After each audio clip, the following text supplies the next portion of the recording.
अपने हुनरमंद हाथों से उसने जल्द ही कचरे से एक साधारण चिमटा बनाया और लेड क्रिस्टल की मदद से समुद्री स्क्विड जैक को आखिरकार भोजन मिल गया। समुद्र में घूमते हुए उसे एक टूटा हुआ जहाज मिला और आश्चर्यचकित होकर उसने उसे समुद्र से बाहर खींच लिया। शुरू में जेनी और मानू मदद के लिए आगे आना चाहते थे, लेकिन जैक ने उनकी भलाई को ठुकरा दिया।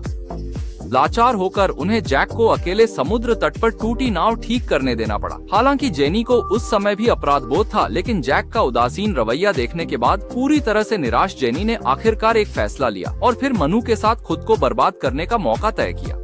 जेनी ने नाव चुराने का सुझाव दिया। मनु की सहमति पर वे जैक पर नजर रखने लगे। अगली सुबह मनु ने देखा कि जैक ने नाव ठीक कर मछली पकड़ने चला गया था। उसने तुरंत जेनी को जगाया और उसे फौरन कार्रवाई करने को कहा। जैक को समुद्र से बाहर आकर हवा के झोंके की तरह लड़खड़ाते देख दोनों ने तुरंत नाव को बेतहाशा समुद्र में धकेल दिया। पर उन्हें क्या पता था कि यह सब जैक की चाल थी। उसने नाव को ठीक करने का नाटक किया था। असल में वह जानबूझकर उन दोनों को फंसा रहा था और जैसा कि उम्मीद थी, नाव अभी दूर भी नहीं गई थी कि पानी भरने से डूबने लगी। पूरे दिन तैरने के बाद जेनी निराशा और गुस्से में द्वीप पर लौट आई, लेकिन जैक, जिसे वह अपनी मौत का जिम्मेदार मानती थी, ने न केवल कोई सहानुभूति नहीं दिखाई बल्कि हथियार उठाकर उससे मालू के ठिकाने के बारे में पूछा। थका हुआ मनु जैसे ही किनारे आया, जैक ने जेनी की परवाह न करते हुए उस पर वार किया। घायल मनु ने जान लगाकर पलटवार किया और जेनी की मदद से तेजी से भाग निकला। मनु के भागने पर पकड़ी गई जेनी को अकेले ही पागल जैक का सामना करना पड़ा। जब वह गहरी निराशा में थी, हथियार ढूंढकर मनु फिर लौट आया और जेनी को लेकर जंगल में भाग गया।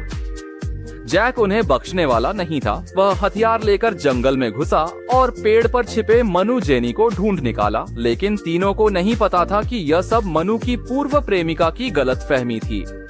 गलतफहमी के कारण जेनी ने जैक से लड़ने का फैसला किया और तभी मनु ने भी पत्थर उठा लिया। पर तीनों को उम्मीद नहीं थी कि कुशल मनु जैक के पास पड़े हथियार पर गिर गया। मनु की दुर्भाग्यपूर्ण मौत के बाद जेनी को जैक का अत्याचार अकेले द्वीप पर सहना पड़ा। पर एक दिन अचानक समुद्र तट पर उदास उसे एक नाव मिली और भले लोगों की मदद से वह द्वीप छोड़ने को तैयार थी।